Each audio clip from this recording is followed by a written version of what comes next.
論理的に説明するよりはあくまで感情の話。例えば「進撃の巨人」でいうところのなんでこんな人食い巨人たちがいるんだっていうことって、面白ければ本当に何かしら載せる媒体はあるので。本当に俺はちょっそうスクランブル交差点で急に叫び出すやつと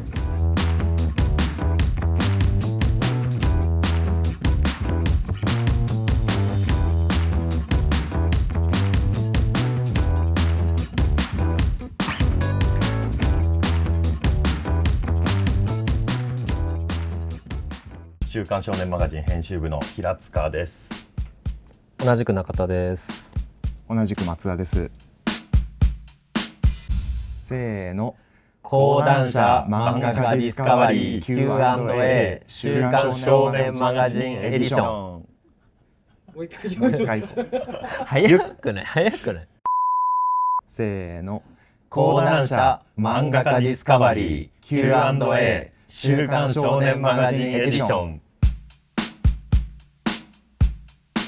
じゃあ今日は、インスタグラムで募集した質問に答えていきたいと思います。早速一つ目の質問いきます。いいよ。います。週刊少年マガジンについて教えてください。どんな媒体ですか？国内でも随一の連載本数を誇っている。で編集部の中でも週刊少年マガジン編集部の中で週刊少年マガジンという雑誌はもちろんマガジンポケットっていうアプリと別冊少年マガジンっていう月刊雑誌もあるので、週刊雑誌月刊雑誌アプリも3媒体ともあって、一番本当にいろんなジャンルを載せられる編集部かなと思っています。僕の印象から言うと週刊少年マガジンは大きな雑誌ではあるんですけれど、だからなんか増刊としてそのマガポケっていうデジタル媒体とあと月刊誌である別マガっていう雑誌がありまして、で別マガの方はアンチ少年誌とかをテーマにしていて最先端の冒険の書みたいな少年誌としては載せられないはずだったものを載せていこうみたいなことをやってる雑誌で、とにかく尖ったものでも何でもどんと来いという雑誌でありまして、そういうねなんか雑誌3社あることも含めて週刊少年マガジンは相当自由度が高い、面白ければもう結構本当の意味で何でもいい、とにかくトライしてくれという割と本当にジャンルレスというか面白ければ本当に何かしら載せる媒体はあるので、なんか好きなものを書いてもらったらいいんじゃないかなって思ってます。じゃあ2つ目の質問いきます。応募前に全てのクリエイターに知っておいてほしいことをたった一つ挙げるとしたら何ですか？何ですか平塚くん。これ難しい質問ですね。一つか。でもやっぱり、たくさんあるよねもちろん。心意気みたいなところでやっぱちょっと言いたくなっちゃうんですけど、やっぱり好きなことやってほしいですね、恥ずかしがらずにっていう。なんかどうしてもやっぱり日本でもそうですけどやっぱ漫画がだいぶ広く知られるようになって、もうこれ本当にありがたいことなんですけれど、ただやっぱり目指すにあたってやっぱりなんかすごい作品とかこういうふうに形式を頑張らなきゃとか、なんかルールがあるんだろうなとかみたいないろんなこと悩まれると思うんですけど、正直いいんですよルールなんてと。もうとにかくもうね好きなことを自分なりの表現で書いていただけて、でそれがなんか読めたらもう読者にとっても我々にとってももう最高ということで、なんで一個絞ると好きなことを好きなようにということで思いますけど側とかフォーマットよりもその熱量みたいなところを書いてほしい。そうですね、恥ずかしがらずに見栄も張らなくて良いので自由に恥ずかしがらずにっていうのはつまり恥ずかしいことを書いてほしいってこと。でもそれも一つですよ。もうなんか別になんかかっこいいと思うことでもいいですし、恥ずかしいと思うことでもいいですし、嫌だなって思うことでもとにかく主張して、なんかやっぱり一番個人的な主張を個人的な世界観の中で出せる媒体の一つが漫画だと思うんで、自分なりの世界と主張をどんなものでもいいので思い切りと。どうですか松田君。本当にその通り。じゃあ違うことを答えてください。いやでも僕の違うことを答えてください。一応補足すると、やっぱ僕の担当している作家さんとかでも、もう漫画は自分のお尻の穴を見つめる作業だみたいなことを言ってて、それぐらい恥ずかしいことでも大胆にやんないとやっぱり読者は見てくれないっていう風なことを言ってて、本当にその通りだなっていう思いました。で例えば恥ずかしいことって具体的に何を書けばいいの？いやでも本当に何でもだと思うんですけど、例えばなんかカッコつけるとかだったとしても、例えばなんかガキっぽいんじゃないかみたいな、うんなんかここでヒーロー出てきてなんかこういうピンチの女の子を救うみたいなのってなんかちょっとこうあんまりやりすぎると子供っぽいとか思われちゃうんじゃないかとかって思っちゃうかもしれないんですけど、それをやりきった方がかっこいいし、やりきってある作品がやっぱ結局読者の心を震わせると思うので、なんか、恥ずかしいことを書けっていうよりは恥ずかしいことを全力でやりきってほしいというか、それをやりきったらそれがきっと面白いになるし、一番響かせるものになるんじゃないかなっていうのは思っているのと、あとちょっとあえて別角度で言うのであれば、読者意識みたいなのをちょっとでも持てるとなんか一番結局大事なのかなと思ってて、漫画って今本当にいろんなデビューの仕方があって個人でもデビューできる時代ですけど、そこでアマチュアとプロを一番分けるのってこう読者を楽しませようとする意識があるかどうかみたいなところな気はしていて、やっぱプロで目指すっていうことであれば読者を楽しませようってする意識が必要で、その中に恥ずかしいことでも全力でやりきるみたいなこともあるし、あとはフォーマット的なところも正解はないんですけど、例えばなんか小回りの仕方とかでこうしたら読みやすくなるかなとか、そういうのはなんか意識できるといいんじゃないかなと思います。松田君もちょっと読者に理解されないような好きなこととか恥ずかしいことってあるんですか？僕ですか？確かにね、聞いてみたいね。そんな話を今？いやここでだってさ、まずお手本を見せてくれないと。そうみんなね応募して松田も読むわけですからね。どういう人にね。僕の恥ずかしいこと？もう全然料理ができない。いやもうちょっとしょうがない。今年何回ガスつけたかわかんないみたいな。番組になんない。ちょっとパッと出てこなかったんですいません。じゃあ3問目いきたいと思います。お願いします。お願いしま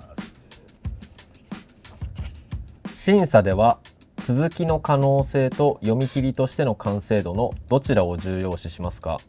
作家が物語を展開させる力ときちんと締めくくる力、どちらを評価しますか？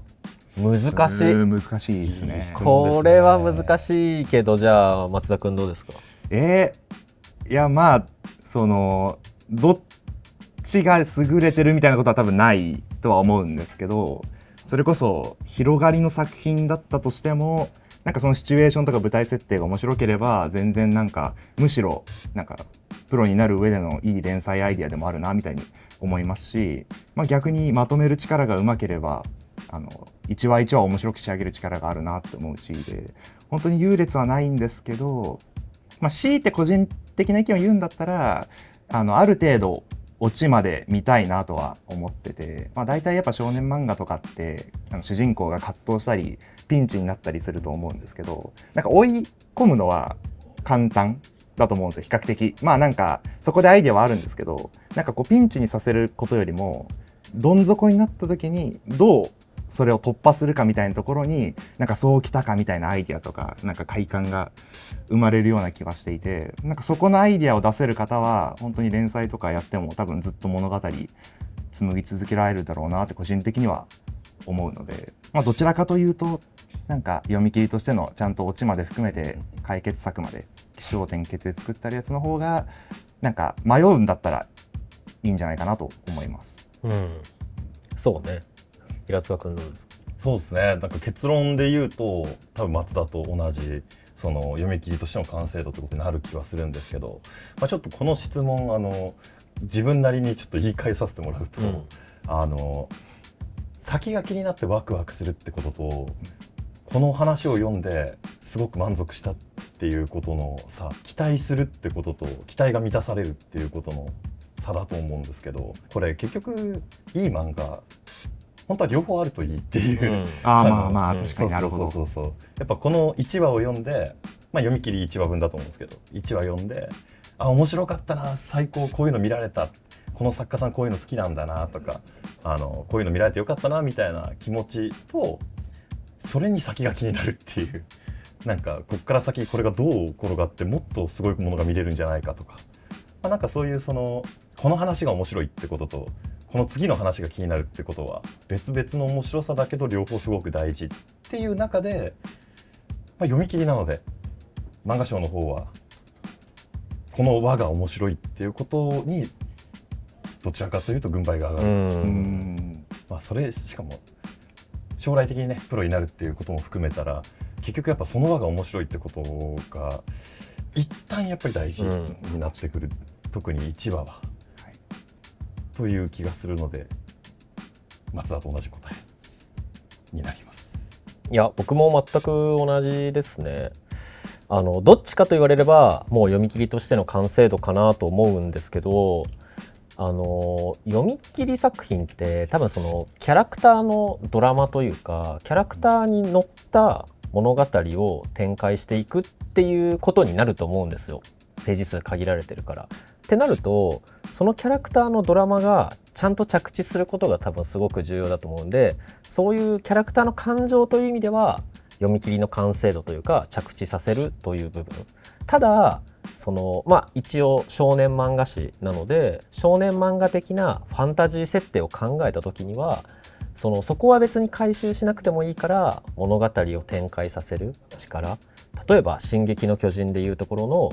なんでこんな人食い巨人たちがいるんだっていうことって先々まで解決はされないけど1話で提示されてるだけで期待はできるから、設定においては物語を展開させる力、キャラのドラマにおいては読み切りとしての完成度というか着地させる力なのかなとは思います。じゃあ4問目いきます。なぜ海外のクリエイターにそれほど注目するのですか？海外のクリエイターの視点から生まれたストーリーが日本の読者の心に届くと思いますか？それとも目標はあくまで海外の読者に届けることですか？ちょっとグローバルな質問というか。これすごい難しい。難しいですね。海外のクリエイターになぜ注目するのか。そうでもなぜ注目するのかってところで言われたら、僕はその一人の読者としてもシンプルに、やっぱり我々とは違うって言ったらいいのか分かんないですけど、別の価値観を持った別の感性を持った別の国に生きてる人がなんかやっぱりそれがそのまま反映されたものって我々にとってやっぱり新しい鮮烈な面白さを持っているっていうことはやっぱりしばしばあると思っていて、魅力的っていうことの質問内容も違ってそれが新しいっていう、だからもうねこんな実際漫画もあるいはなんかそういうゲームとかももうなんか国とか言語を超えて楽しめるようになってる今ですから、ぜひ今こそね海外の皆さんの思うかっこいいものとか魅力的なものをやっぱ見たいとは思っちゃいますよねっていう、そうね、ボミになっちゃってるいやいやめちゃくちゃわかります、どうですか松田君。やっぱ今いっぱい世の中に漫画があって本当に個人レベルで出てるものとかも含めたらもう無限にあるような時代の中で、やっぱこう何か特定の作品が目立ったりヒットしたりするっていう時は何か見たことないものとかなんかそれがこう今までにない新しいものだからみたいなのはあるような気がしていて、なんかそういったものをすごい持ってる可能性があって、で私たちが今までそんなにちゃんと目を向けれてなかった部分なので、なんかここにはめちゃめちゃそのヒットの原石みたいなダイヤの原石みたいな方々がいるんじゃないかなと思ってるのが一番な気がしていて、この最近新人漫画大賞とかそのマガジンでやってる漫画賞とかでも結構海外の作家さんが受賞するみたいなのがその国内の賞とかでも割と毎回誰かしらはいるぐらいなんか海外の方も増えてきてて、なんかこれは本当にすごく可能性があるんじゃないかっていうのを思って海外のクリエイター方に目を向けてるっていうのがあります。まとめるとあれですかね、なぜ注目するのかって言われたら海外の皆さんの作るものにものすごく期待しているから、多分それは新しいもので、そうだよね。絶対新しいものになるなってなんか我々側からすると思ってるっていうのはめちゃくちゃあるかもしれないですね。なんか日本の漫画ですら自分の中にはない価値観のキャラクターが出てきた時に面白いなとか思うことがよくあるのに、住んでる地域とか、例えば日本だとどこ行っても大体似たような住宅街があって似たような街なんだけど、じゃあちょっと分かんないですけどギャングはびこる街とかだったらこういう世界観なんだとか、こういうファッションがを身にまとってる人がいるんだとか、もうそれだけでも価値観全然違くてかっこいいの定義も変わってくるから、なんかそれに触れられると思うとすごくそこには面白いが詰まってるような気がするので、価値観の違いがヒットにつながるのではないかっていうのが注目してる理由ですかね。次の質問いきます。5問目。アワードにおいて絶対にこれはダメと思う要素と絶対にこれが受賞作だと確信する要素は何ですか？むずい。いやでもねあるよ。あります？ある？じゃあありますよ。何ですか平塚くん。これはダメっていうのは、真似っこやなっていう。なんかこれは違うんですよ。なんか表現ちょっと難しいんですけど、自分がこういうものを書きたいと思った結果、あの作品のなんか話とか、あの作品の小回りとかを参考にしようっていうことと、なんとなく漫画ってこういうものだから、なんかこういう感じかなって言って書いたものって全く別なんですけど、やっぱ後者はね、ちょっと気づきますよね。この人言いたいことないかもしれない。自分が思った好きを書こうっていうよりは、なんかどっちかっていうと合わせに。ちょっとこんなこと言うと偉そうか。でちょっともったいないとは思いますよね。そういう作品を見ると、なんかやっぱ漫画ってこうクオリティ高いものを作ればいいだけっていうよりは、何か他との違いみたいなのを見せないとどうしても目立てないっていうのをなった時に、そこにすごい大ヒット作の先駆者がいる作品の、ちょっと似たようなものとか真似に行ったようなものとかだと、よくできてても評価しづらいんですよね。なんていうか、その作品でいいじゃんってなっちゃうというか、多分一般読者とかはその2つが並んでたら多分ヒットしてるこっち取っちゃうだろうなみたいなのを思っちゃうので、真似るとしても何かプラスワン自分の作品にしかないものを入れるとか、なんかそういったものはないと、やっぱ我々減点法っていうよりは加点法で見ていきたいなとは思ってるので、なんかいいところがあれば評価したいんですけど、なんか全部何かの2番煎じみたいになっちゃってると、よくできてても評価しづらいみたいな気持ちは正直あるので、模倣が悪とは言わないですけど、何かプラスワン自分の要素は欲しいなとは思いますね。これ2人に質問なんだけどさ、模倣でその作品っぽく置きに行くのは俺もダメだと思うんですよ。ただその作品もしくはその作品の周りにあるようなジャンルがめっちゃ好きで、そこに多大な熱量を持って書く漫画ってどう思いますか？いや僕は否定しないっていうか、どれも素晴らしい作品になりうるとは思うんですよ。でもなんだろうこれ。だからちょっと論理的に説明するよりはあくまで感情の話ではあるというか、何かこれがいい、僕はこれが好きだっていうことをみんなに伝えるにあたって、もうなんか熱っぽく喋ろうっていうことであって、なんかもうみんな好きですよねへへって言って、ご存知こういうのなんですけど、みたいななんか喋り方をしてしまうと、それはやっぱり偽物だ、君が言いたいわけじゃないじゃないかって、やっぱりどうしても思われちゃうっていう。でも根拠のないこと言っちゃいますけど、なんか多大な熱量あったら結局それって自分の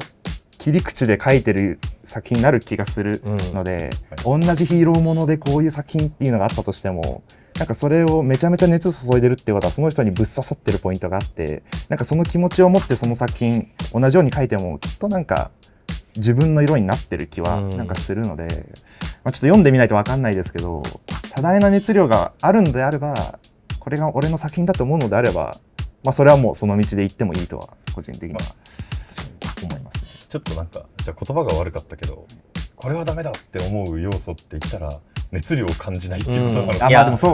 俺もそっちだと思う。確かにサラサラみたいな気持ちでやるんじゃなくて、何か自分の中の全ベッドしてるというか、なんかそういうものであればもうそれは等しく価値がある。やっぱ漫画ってこうなんでしょうね、人通りが多い交差点、まあ、それが雑誌だとやっぱり人通りが多い交差点で急になんか僕はこれが好きだ喋り出して、確かにそれすごいいいって言って、じゃあいいと思ったらお金をください、なんかそういうなんかやり取りに近いと。本当に俺スクランブル交差点で急に叫び出すやつってこと？いやでもね、やっぱみんなそんなになんかまず漫画を手に取るときってそんな深いこと考えてないですから、やっぱり時間を潰そうとか、何かと出会いたいって言っても何と出会うのか考えてないし、だからなんかやっぱり道行く人ぐらいの人たちに耳を止めてもらって、で、すごいなって思ってもらう必要があるって思うと、やっぱね、喋りのうまさとかより熱でしょじゃあこれが受賞作だって確信する要素としてはもう熱量、逆説的にそうっすね。でもそれは例えば絵に入ってても物語に入っててもキャラクターに入っててもありだってことだよね。そうっすね。どれに熱量があってもいいんだよね。強いて言うなら全部に込めてほしいですけど、もちろん、それでもいいし、なんかやっぱ伝わるってことが、熱量があるっていうのが大事だし、それが伝わるっていうことがそれと同じぐらい大事なんじゃないですか。なんか熱量って聞いてるとめっちゃ抽象的なこと言ってるような気がするけど、これ読む側だったらめっちゃわかるよね。わかります。これが好きなんだなとか、このシーン描きたかったんだなとか、この表情描きたかったんだなっていうのは読んでる側は意外とっていうか、多分書き手の人が思ってる数倍は伝わってるんで、熱量さえ込めてくれれば、受賞作になるんじゃなかろうかと思います。じゃあ6問目いきます。6問目かな多分。これこんなたくさんいただいてる。編集者がこれは読みたいと思う漫画にはどんな要素がありますか？これ結構似たようなこと言ってるから、確かにね。個人的に具体的なこんな要素が読みたいにしてみようか。松田君どうですか？僕はどっちかっていうとかっこいいを見たいなっていうのをすごい思ってて、なんかかっこよくて憧れるようなキャラクターが見れると本当に嬉しくなっちゃうというか、要はヒーローとかそういうのに近いんですけど、なんかそういうキャラを描けるのは少年漫画だけではないですけど、なんか少年漫画では特にそういうのがメジャーでなんか人気な気はするし、少年漫画の強みでもあると思うんで、なんかとことんかっこいいを突き詰めたキャラクター、世界観とかでもいいんですけど、何かかっこいいものが見れるとワクワクするし、そういった作品を待ってますっていう感じです。読み切りだし、主人公が何かをするっていう物語になると思うんですけど、そこの何かをするときに立ち塞がるハードル、困難みたいなものがなんか我々の想像にない困難だったらいいな、読みたいなってすごい思いました。なんかちょっと具体的に話した方が分かりやすいと思うんで言うんですけど、なんか僕日本から見た時でいう洋画を見た時にこんな困難あるんだって結構思うんですよね。今パッと思いついたのがグリーンブックだったんで、グリーンブックでいうと黒人が差別されてきた歴史があって、彼とそのドライバーであるイタリア系アメリカ人がそういう差別に戦っていく。なんか分かるけど僕らの中には本質的にはない感情なので、なんかその困難に立ち向かっていく時の感情の動きみたいなのはすごく僕は興味あるし読みたいな。で多分そこをもっと具体的にすると、こんな困難に立ち向かうっていう物語あるよっていうのが読みたい要素かなとは思いました。敵すげえ大事です。いやなんかキャラクターっていうのもね、もちろん僕は見たくもあるんですけど、なんか海外の方の価値観の違いみたいな、生まれの違い、文化の違いみたいなことを考えると、なんかそこの方がよりクリティカルに僕らが読んできた漫画とは違うポイントが出てくるんじゃないかなとは思うので、なんかそこはすごいこう楽しみというか面白そうだなと思います。個人的なことがうん強く書かれていると、いやいや本当にそれは俺もそう思いますね。個人的なパーソナルな悩みだったり感情はすごく読者が読みたいものだと思うので、それを大事に書いてほしいなとは思います。はい、じゃあ松田君から。いや、じゃあもうマガジンは本当に、どんな作品でも面白ければ載せるぐらいの幅広さを持った雑誌なので、本当にあなたの思う面白いを全力の熱量でぶつけてください。そんな作品もお待ちしてます。やっぱり面白いということと新しいということはほぼイコールだったりするんで、とにかく自由にはい、漫画描くってすごい大変なことだと思うんですけど、完成させて僕らにぜひその自分たちの世界観をぶつけてみてほしいと思います。 We are waiting for your submission. 待ってます。